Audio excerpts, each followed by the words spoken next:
والسلام على سيد الأنبياء والمرسلين أما بعد أعوذ بالله من الشيطان الرجيم بسم الله الرحمن الرحيم. Please repeat after me. الصلاة والسلام عليك يا رسول الله. الصلاة والسلام عليك يا حبيب الله. الصلاة والسلام عليك يا نبي الله وعلى آلك وأصحابك يا نور الله صلى الله عليه وسلم. Inshallah, for short tilawat, I would like to request Hafiz Qari Muhammad to fill Syed.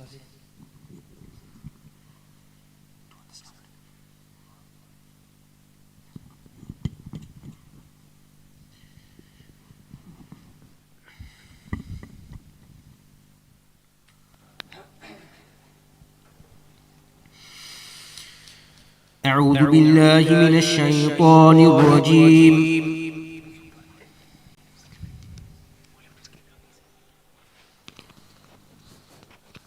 بسم الله الرحمن الرحيم.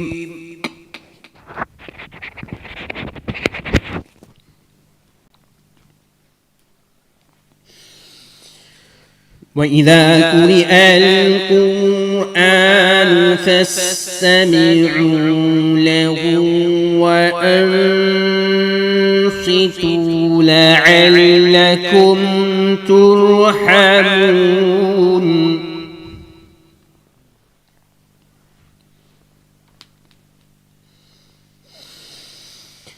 وإذا قرئ القرآن فاستمعوا له وأنصتوا لعلكم ترحمون.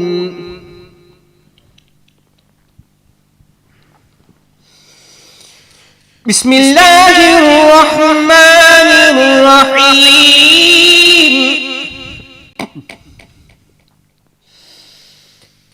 والشمس وضحاها والقمر إذا تلاها والنهار إذا جلاها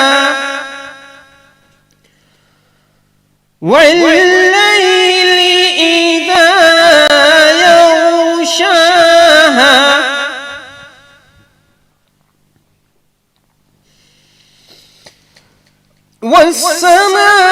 والسماء وما بناها والأرض وما طحاها ونفس وما سواها فألهمها فجورها وتقواها.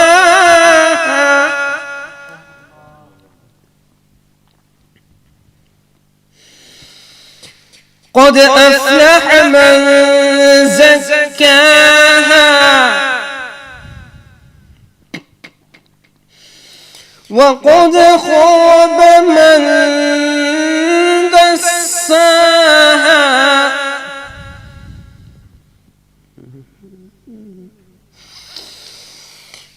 كذبت ثمود بطغواها إذ انبعث أشقاها فقال لهم رسول الله ناقة الله وسقياها.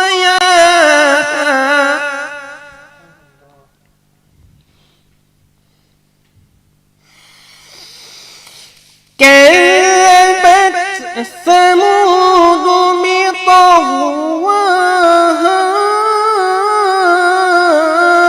إذ انبعث أشقاها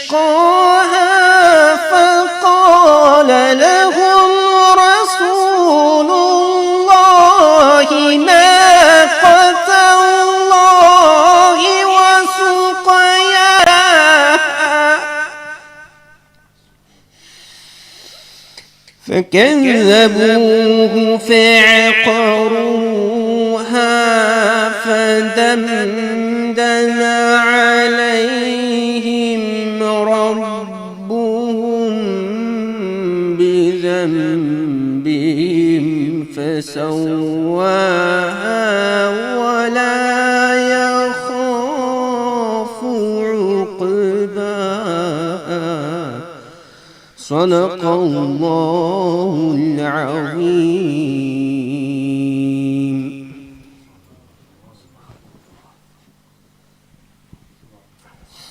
Subhanallah, that was Hafiz Tufail who was doing tilawat. Inshallah, for short, 2-3 verses of Quran, I would like to invite Muhammad Qasim.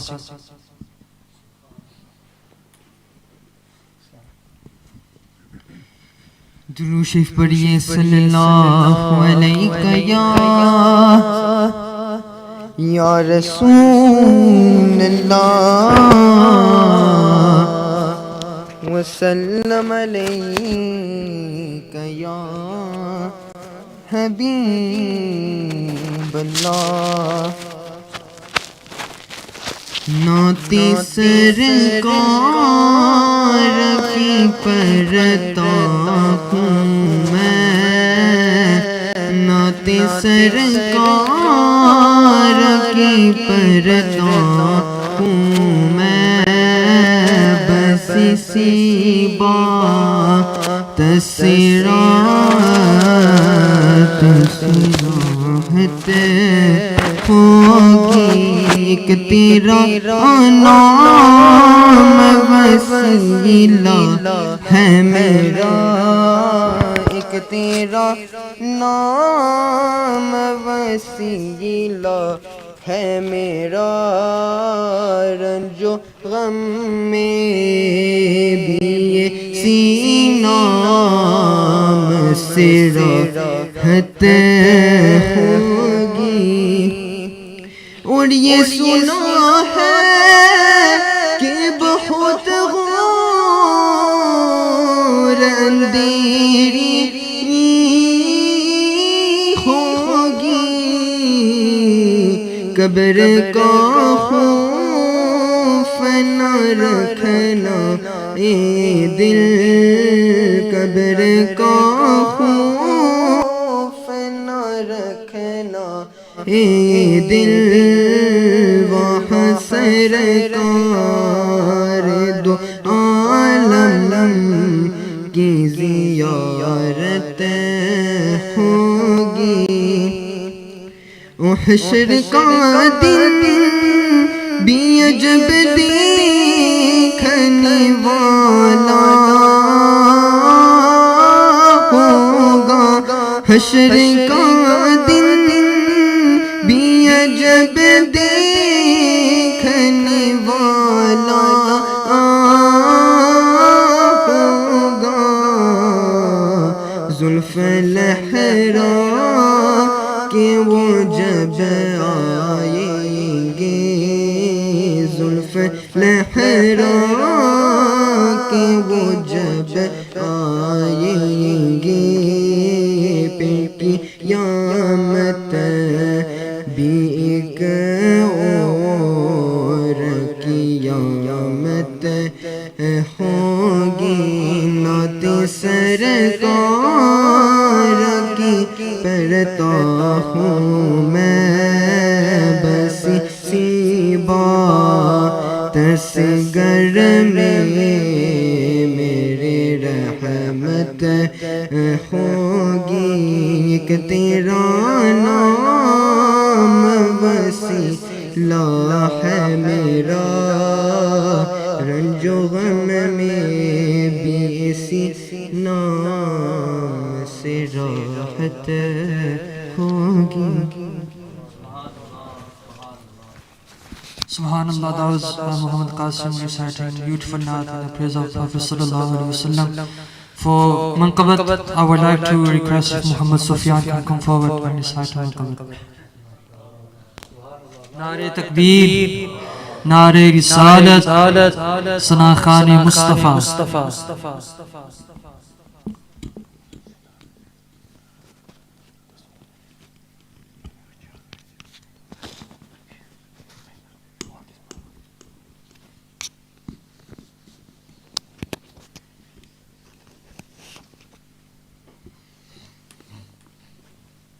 Assalamu alaikum wa rahmatullahi ta'ala wa barakatuh.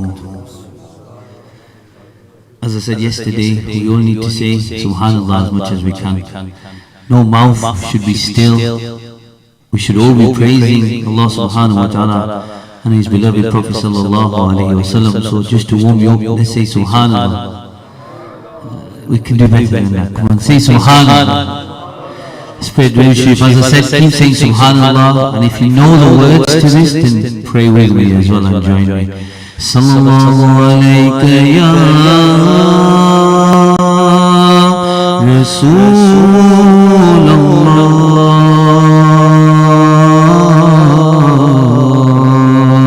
wa sallam alayka ya Habib. Just a couple of verses. Manqabat Sayyidina Imam Hussain radiyallahu ta'ala anhu. As you know, our guest speaker, our honorable speaker is here already, so I'm going to keep it short, giving him as much time to give us his emotions and his feelings, inshallah. Mere Hussain tujhe salam, mere Hussain tujhe salam, mere Hussain tujhe salam, mere Hussain tujhe salam. As-salam ya Hussain, as-salam ya Hussain, as-salam ya Hussain. Kar liya nosh jisne shahadat ka jam, us Hussain ibn Haydar pida ko salam. Mere Hussain tujhe salam, mere Hussain tujhe salam. As-salam ya Hussain, as-salam ya Hussain, as-salam ya Hussain. Jinko jo kisi kufे बुलाया गया, जिनको बैठे बिठाए सताया गया, जिनकी by को ज़हर पिलाया गया, जिनके बच्चों को प्यासा रुलाया गया, उस हुसैन इब्न हैदर पिता को सलाम. मेरे हुसैन तुझे सलाम, मेरे हुसैन तुझे सलाम. अस्सलाम या हुसैन, अस्सलाम या हुसैन, अस्सलाम या हुसैन. जिसने हक करबला में अदा कर दिया, अपने नाना का वादा वफा कर दिया. जिसने हक करबला में अदा कर दिया, अपने नाना का वादा वफा कर दिया. जिनको दिलों से चैनी कराया गया, जिसकी गर्दन पे खंजर चलाया गया, उस हुसैन इब्न हैदर पिता को सलाम. मेरे हुसैन तुझे सलाम, मेरे हुसैन तुझे सलाम. अस्सलाम या हुसैन, अस्सलाम या हुसैन, अस्सलाम या हुसैन. मेरे हुसैन तुझे सलाम, मेरे हुसैन तुझे सलाम. अस्सलामु अलैकुम. Subhanallah, that was Muhammad Sufyan who was reciting Manqabat in the court of Sayyidina Imam Hussain radiyallahu ta'ala anhu. Now, I would like to invite our guest speaker, honorable guest speaker for tonight's program, Sahibzada Maulana Syed Talha Shah Bukhari, inshallah. Nare Takbir, Nare Risalat, Nare Tahqiq, Nare Haidari.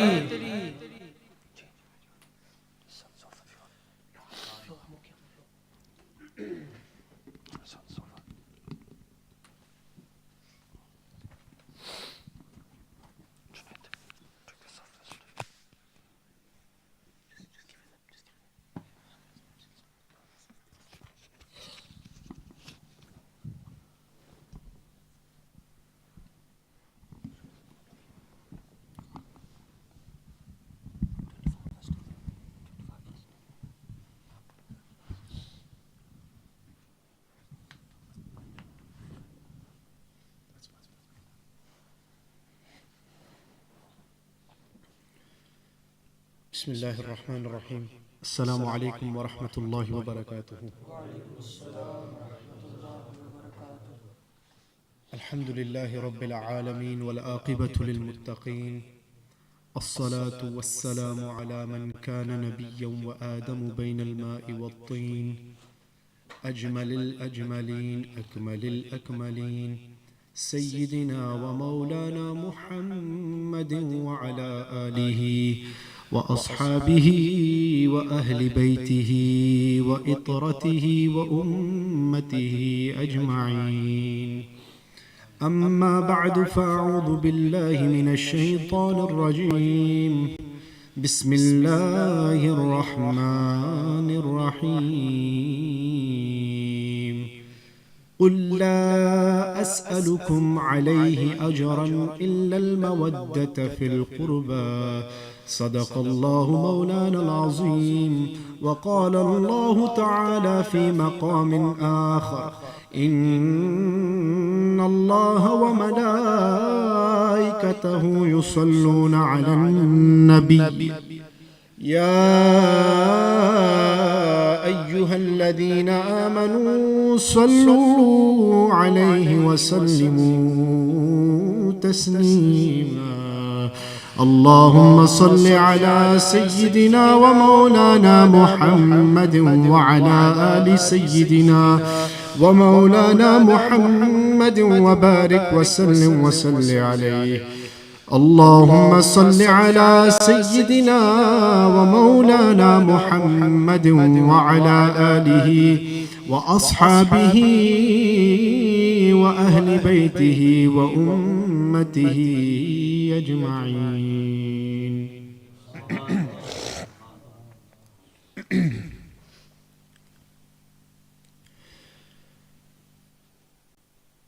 میرا حسین باغ نبوت کا پھول ہے. میرا حسین باغ نبوت کا پھول ہے. میرا حسین باغ نبوت کا پھول ہے. میرا حسین باغ نبوت کا پھول ہے. The reason why we say Imam Hussein is the flower of Rasulullah sallallahu alayhi wasallam is because Rasulullah himself said that these two, pointing at Imam Hussein and Imam Hassan, these two are my flowers.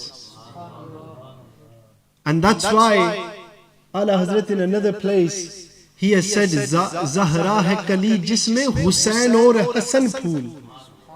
And the Shahid here he says Mera Hussein baag nabuwat ka phool hai.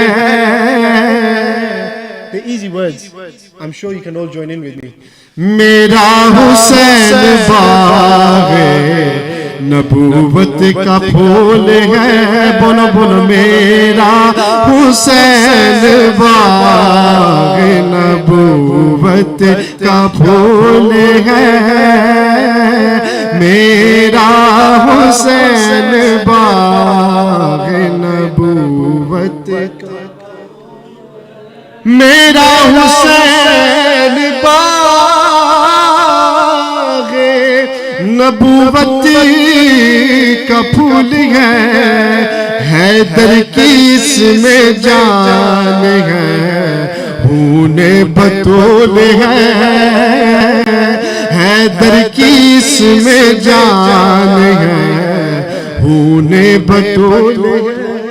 Throughout the waqia of Karbala, you see the facsimile of Hazrat Haydar Karrar, the Sher Khuda, the line of Allah subhanahu wa ta'ala, which is found in the life of Imam Hussein radiallahu ta'ala anhu. And you can tell that facsimile of the father and son is so similar, where Imam Hussein could have taken rukhsa, and we will explain what rukhsa means in a minute, the easier path. He said no. He said, would I be the son of the line of Allah subhanahu wa ta'ala if I took the easy path? This is the faith that he had. You know, he said, how can I leave the people of Kufa who are calling me? Would I be the son of the line of Allah subhanahu wa ta'ala? How would I face Nabi Akram sallallahu alayhi wa sallam on the last day?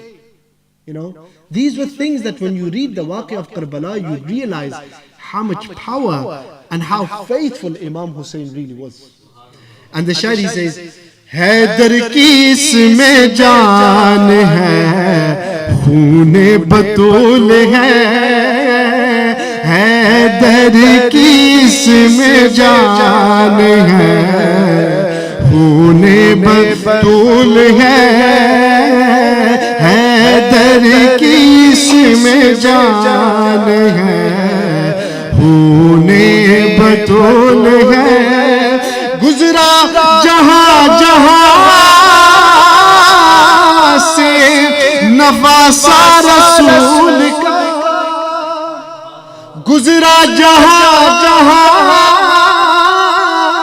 سے نواسا رسول کا اب تک وہاں خدا کا کرم کا نزول ہے اب تک وہاں خدا کا کرم کا نزول ہے ایسی عظیم ذات ہے مولانا حسین کی. What does the شاعر say? ایسی عظیم ذات ہے مولا حسین کی ایسی, talking about the shan, talking about the rutbah, talking about the loftiness of Imam Hussein. Look at this. ایسی عظیم ذات ہے مولا حسین کی جس کے لیے حضور کے سجدوں میں طول ہے جس کے لیے حضور کے سجدوں میں طول ہے. The hadith Pak is so beautiful. The companions are reading salah behind Rasulullah sallallahu alayhi wa sallam. And look how beautiful this.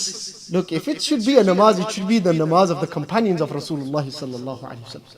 They're reading salah behind the greatest messenger, the greatest person to ever be created by Allah subhanahu wa ta'ala. Mine and your prophet, Muhammadur Rasulullah sallallahu alayhi wa sallam. The companions are reading salah behind Rasulullah. They fall into sajda.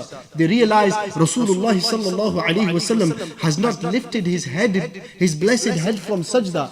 And some time has passed. The companions are thinking, what could be the reason? The companion, he says that one of the reasons that I thought of is that Allah subhanahu wa ta'ala is blessing His wahi upon Rasulullah sallallahu alayhi wa sallam. Then he thought that the second reason could be that al-ayadu billah, that Allah subhanahu wa ta'ala has taken the life of Rasulullah sallallahu alayhi wa sallam.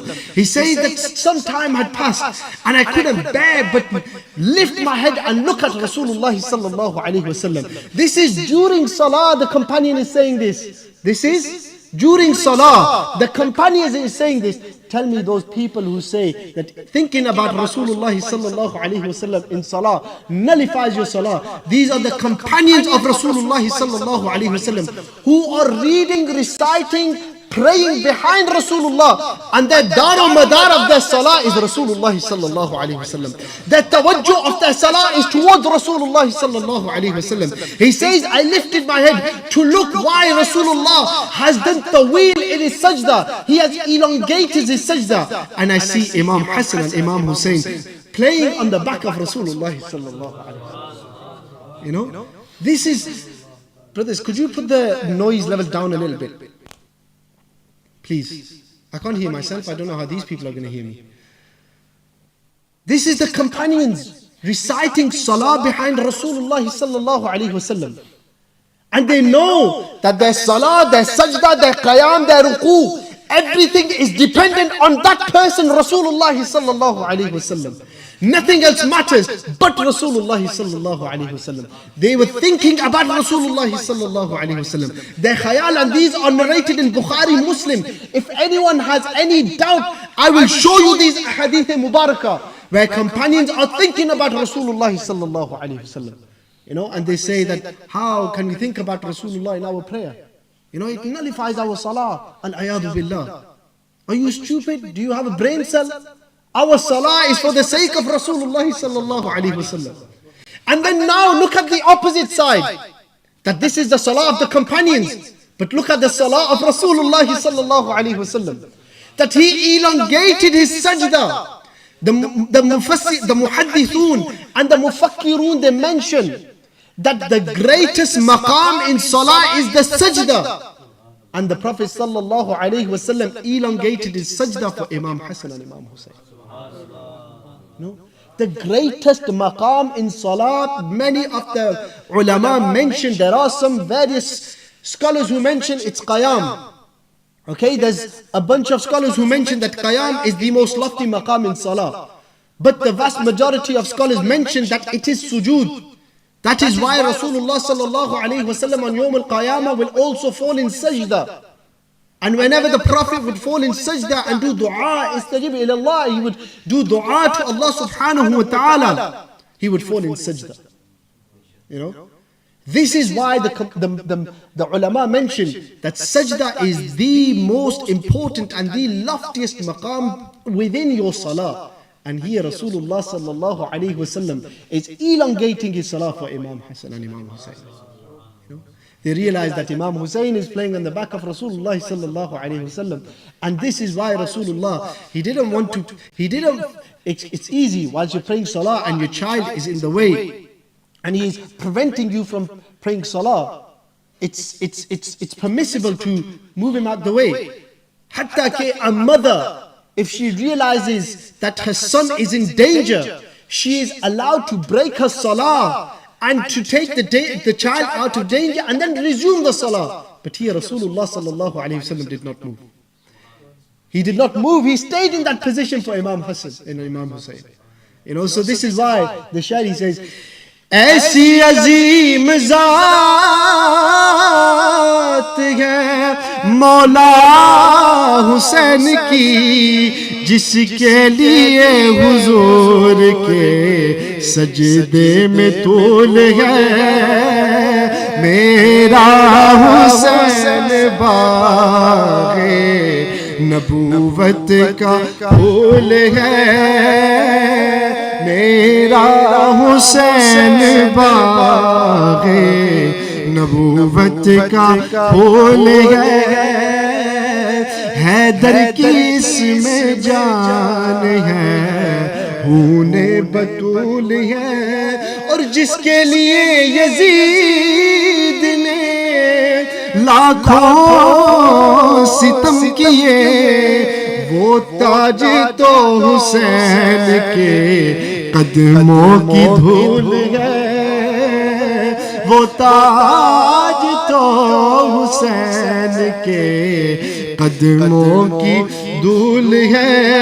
दुनिया में और कौन है शबीर के सिवा ऐसा सवार जिसकी सवारी रसूल है, ऐसा सवार जिसकी सवारी रसूल है। After doing the hamd of Allah subhanahu wa ta'ala and the dhikr of the greatest creation to ever be, and reciting a manqabat on Hazrat Imam Ali Maqam Imam Hussein radiyallahu ta'ala an, I pray that Allah subhanahu wa ta'ala first and foremost gives me the ability and the tawfiq to speak the haqq and nothing but the haqq, and He gives me the tawfiq to reiterate the words of the awliya kiram and the ulama din. May He also bless us with the iman of the companions and the iman of the Ahlul Bayt. And this is one of the greatest things you learn from this lesson of Karbala. The amount of faith the companions and the Ahlul Bayt showed is something that is mind-blowing. Now, I spoke about something which is rukhsat and azimat. How many of us know what this means? Rukhsa and azima. These are two terms which are used in fiqh, in the Islamic jurisprudence. Now, when a matter arises in Islam, you generally have two things. Or generally in the usul of fiqh, or in fiqh, you have two things. You have rukhsa and you have azima.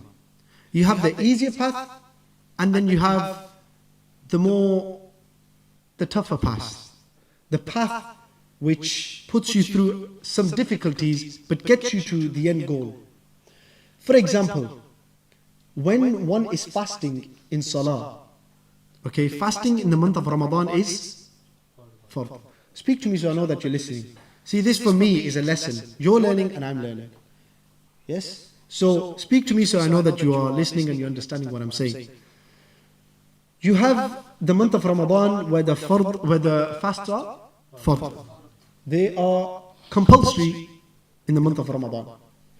Now, if someone is traveling, does he have to fast? No. Because the Sharia gives him this leeway that if one is traveling, he can make his fast up afterwards. Yes? Now, if one is traveling and he does not fast, this means he has taken the path of rukhsa, meaning the easier path. It's still jaiz, it's still permissible what he's done, but it means he has taken the path of rukhsa. However, if he's traveling and he fasts whilst he's traveling, and he takes on the trial and the tribulation of fasting whilst he is traveling, because sometimes you may face some difficulties. You can travel, you can fall into a situation where there is no water, nothing to drink. You know, there's chances that his fast may get elongated, etc. and stuff like this.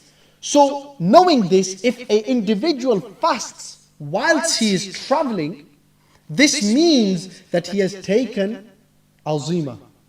He has taken the more difficult path.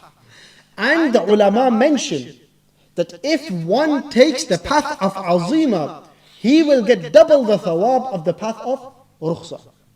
Yes? Is that understood? Because in rukhsa you have free will, you have free way. You can do as you wish. You have permissibility of fasting and not fasting. So you take the option of not fasting, which is easier. And generally a lot of people in today's day and age would take that option. However, this battle of Karbala, this narrative which took place, this waqia of Karbala, this was something which Imam Hussein radiallahu ta'ala an had the possibility of taking the path of rukhsa. But what did he say? He said, how could I take the easy path? How would I stand before my beloved grandfather and answer to him? When he says that my ummah asked for your help and you turned away. That my ummah pledged allegiance to you and they asked for your help, but you turned away. You know, the topic of today is about the Chronicles of Karbala. Okay? Now what happened in Karbala? Now you have to remember there are common misconceptions which are revolving around the narrative of Karbala. One of the common misconception is that Imam Hussein radiallahu ta'ala anhu, the grandson of Rasulullah sallallahu alayhi wasallam, went to battle with Yazid, la'natullahi alayhi. That he went for battle. Now this is a common misconception. He did not go to fight for kingdomship. It's narrated in many books that Imam Hussein went with how many members? 72 family members. In one narration it is mentioned that there was 20,000 enemies waiting for him. 20,000 enemies. And these enemies, they had swords, they had camelbacks, they had horsebacks, they had shields. You tell me which sane person would go to war with 72 members, and within them 72 members, there were female members, there was children from the age of 6 months, suckling babies. Hazrat Ali Asghar, the son of Imam Hussein, was still suckling. He was still drinking the milk of his mother. How can you say that Imam Hussein went to fight for his kingdomship? You know, it's a nonsensical argument. It's something that you cannot make. This is something which has been demolished by the scholars of the Ahlul Sunnati wal Jama'ah. Imam Hussein left with 72 members, and within them 72 members, there were family members, there was female members, there was children, there was youth, there was ill people. And Imam Hussein radiallahu ta'ala an, he went for the sake of Rasulullah sallallahu alayhi wasallam and the rida of Allah subhanahu wa ta'ala. Now Hazrat Muslim bin Aqil, I'm having to chop and change the entire narrative because we don't have much time. And to be honest with you, talking about the narrative of Karbala, if you have a series of maybe 3-4 hours, even that I don't think would do justice to it. Because the narrative of Karbala is a very ilmi topic. It has a lot of politics from the side of Yazid that intertwined in the entire narrative, that intermingles with the entire narrative. Imam Hussein radiallahu ta'ala an, cutting a short, sent Hazrat Muslim bin Aqil. How many of us know who Hazrat Muslim bin Aqil was? Hazrat Muslim bin Aqil was the cousin. He was the cousin of Imam Hussein radiallahu ta'ala an. And remember, amongst the Ahlul Bayt, Hazrat Muslim bin Aqil was amongst the Ahlul Bayt. He was from the family of Rasulullah sallallahu alayhi wasallam. Okay? Hazrat Muslim bin Aqil went from the order of Imam Hussein to find out what the people of Kufa are like, what they want. At this time, Yazid had gained kingdomship. He had gained power. The people of Kufa kept writing to Imam Hussein radiallahu ta'ala anhu. And they would say, oh Imam, Yazid is he's being unjust to us. You know, he's doing things against the Shariat of Islam, come and help us. These were the futuhat, the letters that Imam Hussein was receiving by the people of Kufa. So Imam Hussein radiallahu ta'ala anhu, after discussing with the companions, he sent Hazrat Muslim bin Aqil to find out what the situation of Kufa is like. And it's narrated in the books that when Hazrat Muslim bin Aqil went to find out what the people were like, they had welcomed him with open arms. They had welcomed him with open arms. They had realized and they had felt that the Savior is here, that Imam Hussein is taking action, and that he has sent Hazrat Muslim bin Aqil to find out what the situation of the people of Kufa is like. When Hazrat Muslim bin Aqil had seen that the people are welcoming and that they are pledging allegiance in the hands of Hazrat Muslim bin Aqil, he had sent a letter to Imam Hussein radiallahu ta'ala anhu. And he had sent a letter saying that the people of Kufa are really welcoming and they are waiting for your arrival, and they have pledged allegiance with me for you, Imam Hussein radiallahu ta'ala anhu. So come. At this point, it is mentioned that 40,000 Kufiyun had pledged allegiance in the hands of Hazrat Muslim bin Aqil. 40,000. That's not a small number.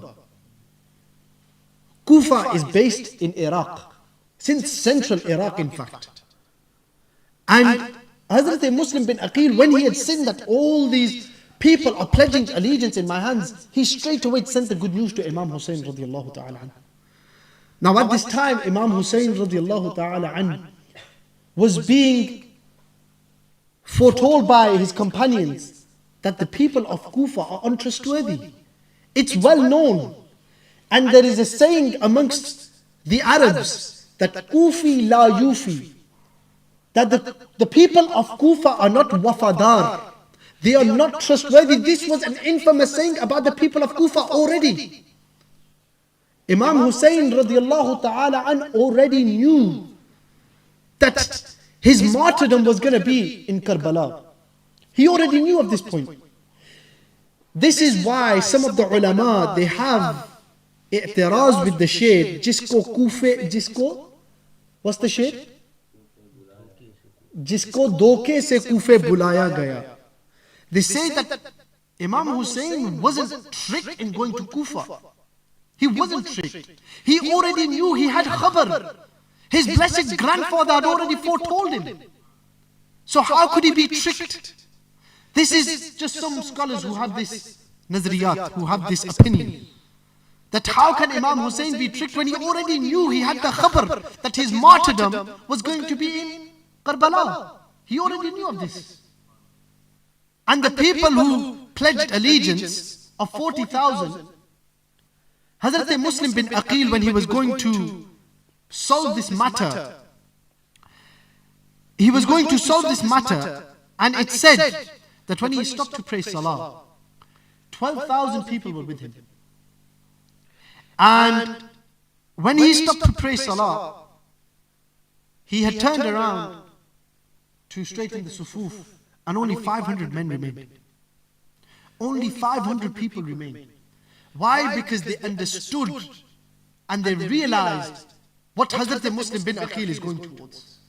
They realized that Yazid, with his treacherous ways, is going to inflict pain on these people. They had realized this. It is said when Hazrat Muslim bin Aqil had finished his salah and did salam, the ulama mentioned that with him was only Allah and His Messenger. That's all that was left. People had left him. The people of Kufa had betrayed him. And now at this point, we're realizing that the people of Kufa they're not trustworthy. The other thing we're also realizing, and the common misconception that people have, is that there was no text messaging services at the time. This is something you need to realize. If something happened in Kufa, Imam Hussein radiallahu ta'ala an wouldn't find out instantaneously. You know, there was letters that would be sent across, but them letters would take days and days. So at this point, Imam Hussein does not, this is something we need to understand and fathom. Because the youngsters of today's day and age, sometimes they forget this. They forget that there was no camera system and there was no, text messaging services or phone call services that you can pick up a phone and instantaneously find out. If today one of our forefathers was to pass away in a different country, we would find out within the minutes. But that time, there was nothing like that. Akhbar, khabar, news was given after days, weeks, months sometimes. Because that's how it was. Hazrat Muslim bin Aqil, when going to settle this matter, because the leaders of Yazid had said to him that we will settle this matter, calmly. He had sent an army to Hazrat Muslim bin Aqil. Hazrat Muslim bin Aqil at the time was a very, very powerful man. And we realized the Ahlul Bayt, the entirety of the Ahlul Bayt, were very powerful and strong. That if it came to battle one-on-one, there would be no one that would be able to defeat the sons of the line of Allah subhanahu wa ta'ala. That this was something which we even see within the battle of Karbala. Hazrat Ali Akbar, it is mentioned, the ulama mentioned that when Hazrat Ali Akbar went to fight, he was slaughtering the people like you cut carrots down. That's how he was slaughtering the enemies. And he turned and he said to his father, Ya Abati, give me one drop of water. Wallahi, I will demolish the entire army. We are talking about the sons of the line of Allah subhanahu wa ta'ala. We are talking about the sons of Rasulullah sallallahu alayhi wa sallam. We are talking about those sons who have the blood of Rasulullah sallallahu alayhi wa sallam. We are talking about those sons who have drank the milk of Sayyida, who have drank the milk of the leader of all women of Jannatul Firdaus. We are talking about those men who were taught and nurtured by Rasulullah sallallahu alayhi wa sallam, who were taught to fight by the line of Allah subhanahu wa ta'ala. Tell me, are these going to be ordinary men? No, they're not going to be like me and you. These were the lines of Allah subhanahu wa ta'ala. Rasulullah sallallahu alayhi wa sallam mentioned, subhanallah, about Imam Hassan and Imam Hussein, that Sayyida Shababi Ahlil Jannah. This is just something beautiful that I was reading and I thought I'd share it with you guys. That Imam Hassan and Imam Hussein, one day the Prophet sallallahu alaihi wasallam was conversing with the companions and he was giving a khutbah to them. And Imam Hassan and Imam Hussein walked in the masjid, in Masjid al-Nabawi.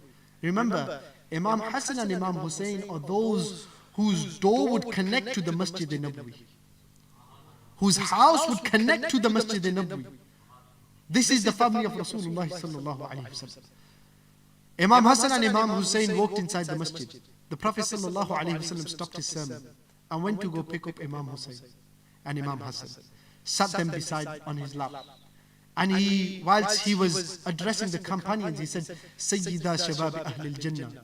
That these two are the leaders of the youth of Jannatul Firdaus. These two are the leaders of the people of Jannah, of the youth of Jannah. Now, something which is interesting here is that the ulama mentioned that if an individual in the hayat al-zahira, in this world, he dies, then this title of leaders of the youth befits those people who have passed away from this world as youth. This is what some of the ulama have explained. However, the majority of the ulama, they say, well, that doesn't make sense. Because every individual in Jannat will be a youth. Allah subhanahu wa ta'ala will bestow them with this ni'mat of youthness. They will all become youth. You're not going to have a black beard. You're not going to have a white beard, sorry. Yours is going to be black. You're going to be back in your youth, your prime. So the ulama mentioned that this title of the leaders of the youth of Jannah befits every single ummati of Rasulullah sallallahu alayhi wasallam, apart from the Anbiya Kiram and the Malaika. That every single individual are from amongst the followers of Imam Hassan and Imam Hussein radiallahu ta'ala. So this is Imam Hassan and Imam Hussein radiallahu ta'ala that we are talking about. Now, Hazrat Muslim bin Aqil, when he went towards this, I only have 10 minutes. I'm going to cut it really short. Because again, we've only started the Chronicles of Karbala. This is only the beginning of what the family of Imam Hassan and Imam Hussein went through. This is only a glimpse of what the family of Rasulullah sallallahu alaihi wasallam went through. Imam Hussein, Hazrat Muslim bin Aqil, when he went to try solving this matter, he had been martyred. He had been killed. Now at this time, when Imam Hussein had already left Madinatul Munawwara for Karbala, to solve this dispute, he had came across an individual. And he had met the individual, and the individual was Hur. And Hur said that I have been sent by Ibn Ziyad.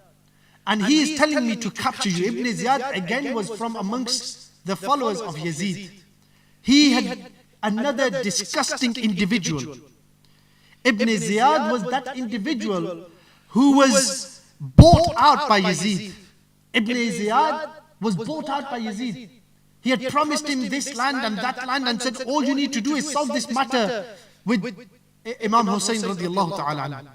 And again, Ibn Ziyad, it's mentioned that he was, he was a very intellectual individual when it came to war, when it came to battle. So for them, money was everything.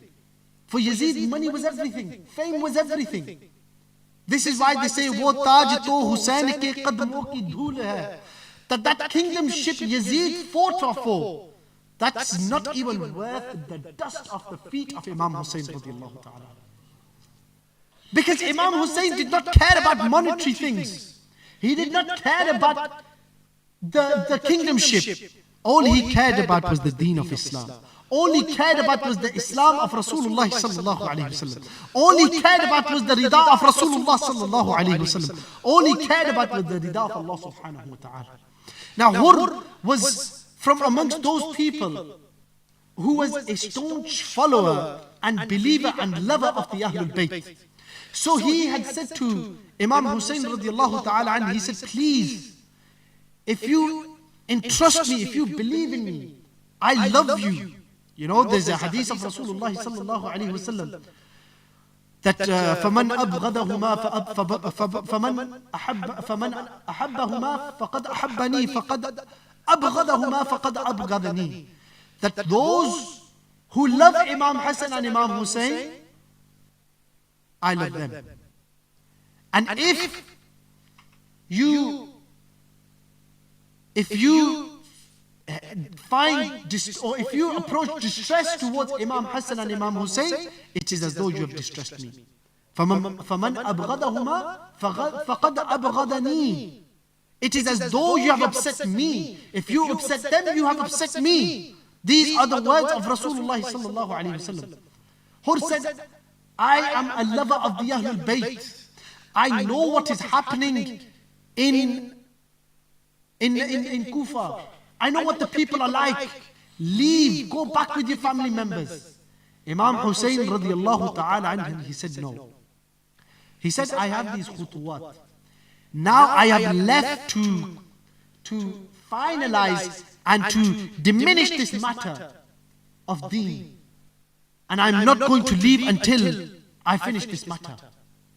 Now, when Ibn Ziyad had realized Hur has taken too long, now Hur was obviously protecting Imam Hussein. And he was trying to, waste time. Ibn Ziyad then sent the hypocrite Shimr. The hypocrite and the disgusting, even his name sounds disgusting, I'm sorry to say. But Shimr was that person who stopped the Ahlul Bayt from drinking water. How can you do this? How is this even humane? Is this something you do? This is not war tactical. This is not something you do in war. In war, men fight with men. You don't cut off their supplies. We're not talking about anything to do with, sanctioning a country or anything like that. This is something else we're talking about. This is simple provisions such as water. This is water that Shimr had cut off for the Ahlul Bayt. This is the maqam where, whilst Hur has said to Imam Hussein radiallahu ta'ala that don't go, Hazrat Muslim bin Aqil has been killed. At this point, subhanallah, look at the faith of Imam Hussein. He couldn't carry his journey and he stopped. He said, my cousin has been martyred. His beloved cousin, Hazrat Muslim bin Aqil, who pledged allegiance that his last breath he would protect the grandson of Rasulullah sallallahu alaihi wasallam. And within the 72 people was the daughter of Hazrat Muslim bin Aqil. It is said that she was at the age of 9. Imam Hussein looked up at the daughter of Hazrat Muslim bin Aqil and began to cry. And she said, the daughter of Hazrat Muslim bin Aqil realized that Imam Hussein is crying and he is looking directly at me. She walked towards Imam Hussein radiallahu ta'ala anhu. She said, oh beloved uncle, why are you crying? Tell me, why are you crying? And Imam Hussein radiallahu ta'ala anhu, he couldn't bear and tell her, a 9-year-old daughter who has just become an orphan. Can you imagine telling that daughter that your father has just become martyred? She sees Imam Hussein crying. She says, oh beloved uncle, tell me why you are crying. And she says, is everything okay with my father? Is my father okay? When she says them words, Imam Hussein begins to cry even more. She says, oh beloved uncle, tell me why you are crying. Imam Hussein radiallahu ta'ala, and he can't bear but look at her. He says, from today, daughter, I am your father and I am your mother. From today, Hazrat Ali Akbar and Ali Asghar are your brothers. And she then realized that she had become an orphan. This is the Chronicles of Karbala. The family of Rasulullah sallallahu alayhi wasallam are being martyred. They are being deprived from even drinking water. Imam Hussein radiallahu ta'ala, and he easily could have at this point taken the path of Rukhsa. He could have easily taken the path of Rukhsa and gone back. He said no. He said, this is something which is impossible. It's something which I cannot do. Now seeing that his cousin has just been martyred, he knows that these 72 people that he is taking are going to be in danger. Yet, he does not care for the sake of Allah subhanahu wa ta'ala. You know, everything he had, he knew revolved around the rida of Allah and the rida and the happiness of Rasulullah sallallahu alayhi wa sallam. This is the reality. That your iman, everything lies between the happiness of Allah and the happiness of Rasulullah sallallahu alayhi wa sallam. Our day-to-day lives, how many of us think that is this something Allah subhanahu wa ta'ala will be happy with? Is this something Rasulullah sallallahu alayhi wa sallam would be happy with? Imam Hussein wept when he was leaving the lands of Madinatul Munawwara. He actually addressed Rasulullah sallallahu alayhi wa sallam saying, I'm not going to return to these beautiful lands, Ya Rasulullah. Ya Rasulullah, look at me go. This is something Imam Hussein was addressing Rasulullah with. You know, Imam Hussein knew that from this day forth, from this point onwards, that he is going to sacrifice his life for the deen of Islam. And not only for the deen of Islam, for me and you. Can you imagine Imam Hussein didn't do what he did? Would we still have Iman? No, we wouldn't. Iman would have been so scarce. Imagine the kingdomship of Yazid had taken over. Imagine the rulings of what Yazid was doing. You know, he was an open sinner, he was a fasiq and a fajir. It's mentioned in the Qutbi Ahadith. He would gamble, you know. He would allow his men to, you know, to do adultery. These are things that he permitted his men to do. Can you imagine if Yazid had taken entire power of the kingdomship? Would our iman be as though it is? It is? No. Imam Hussein radiallahu ta'ala knew this. He knew that this is not only for, for Rasulullah sallallahu alayhi wa sallam and Allah subhanahu wa ta'ala, is to protect the deen that Rasulullah sallallahu alayhi wa sallam had brought. It is to protect the deen Rasulullah sallallahu alayhi wa sallam himself protected. So Imam Hussein, I'd love to carry on speaking on this topic, but they say, Yar zinda sohbat baki. But my brothers in Islam, what we need to understand, my youngsters in Islam, my young brothers in Islam, these waqiyat, these narratives are not there just to be a part of history. They are there for us to, adhere to take lessons from, to implement the lessons that the companions taught us and implement in our day-to-day lives. We can talk about the martyrdom of Hazrat Ali Akbar. We can talk about the martyrdom of Hazrat Ali Asghar. We can talk about the martyrdom of Hazrat Muslim bin Aqil, of Imam Ali Maqam, Imam Hussein radiallahu ta'ala an. But the lesson is what we need to know. They sacrificed everything they had for us. They sacrificed everything they had so we can still have Iman inside us. This is a big thing.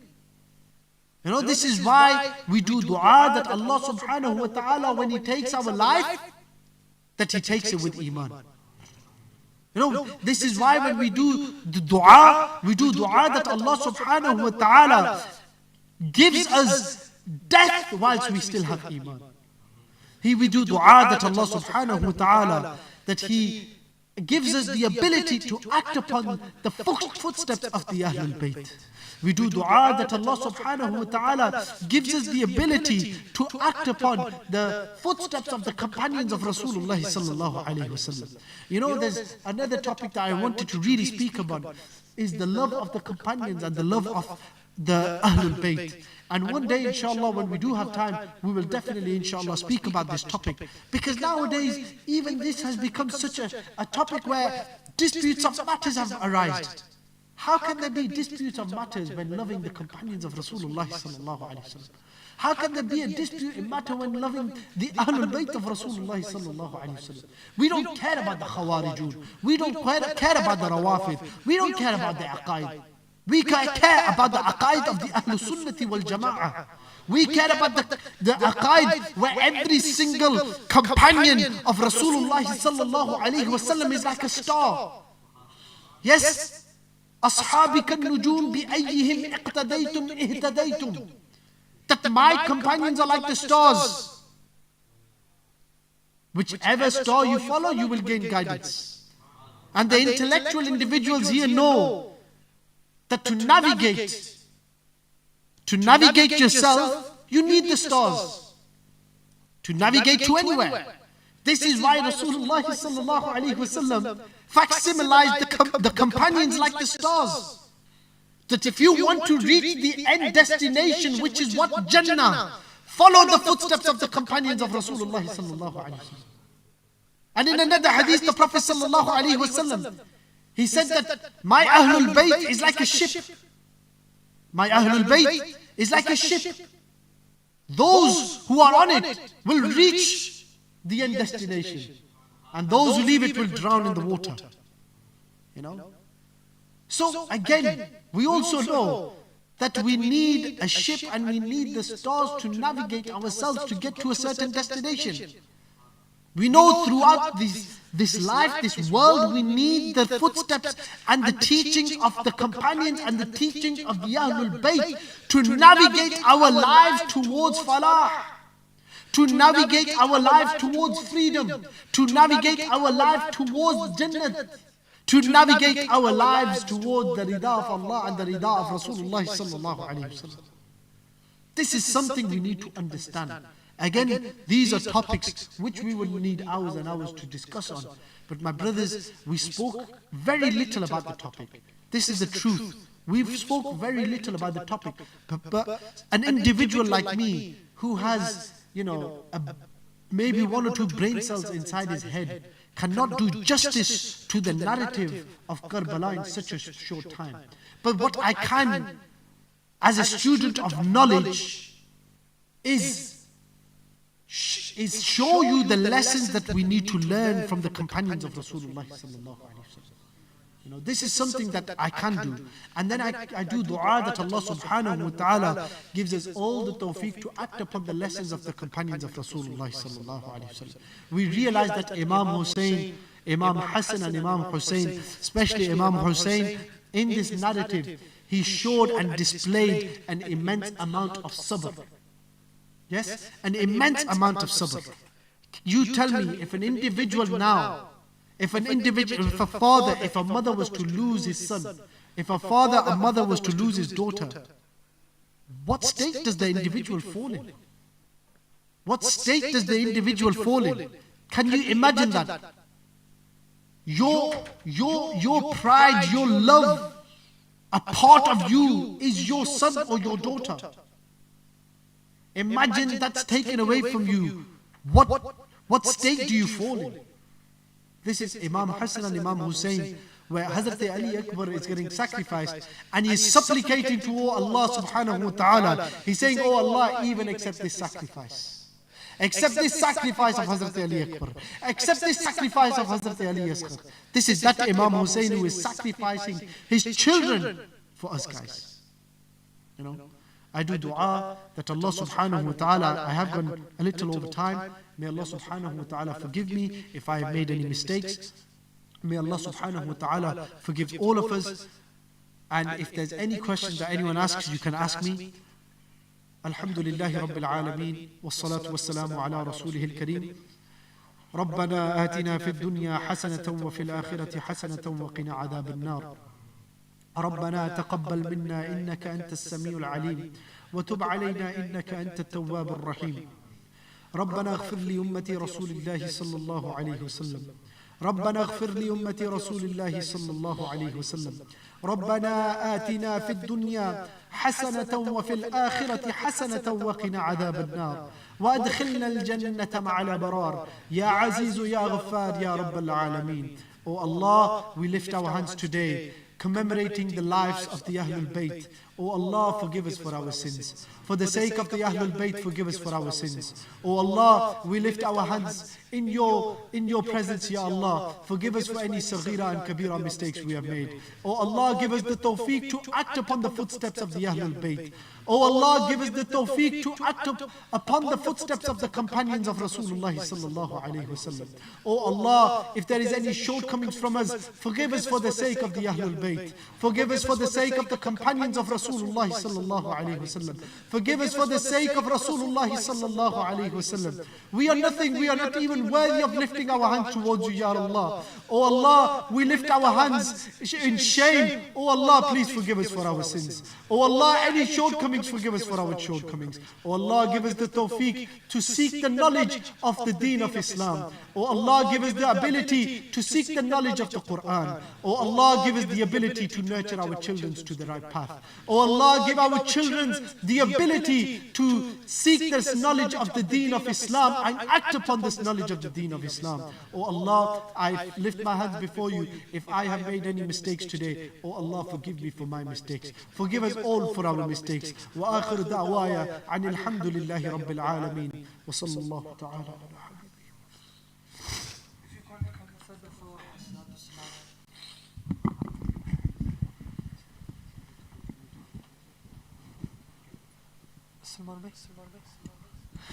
يا نبي سلام عليك يا رسول سلام عليك يا حبيب سلام عليك صلوات الله عليك طلع البدر علينا من ثنيات الوداع وجب الشكر علينا ما دعا لله داعي يا حبيبي يا رسول الله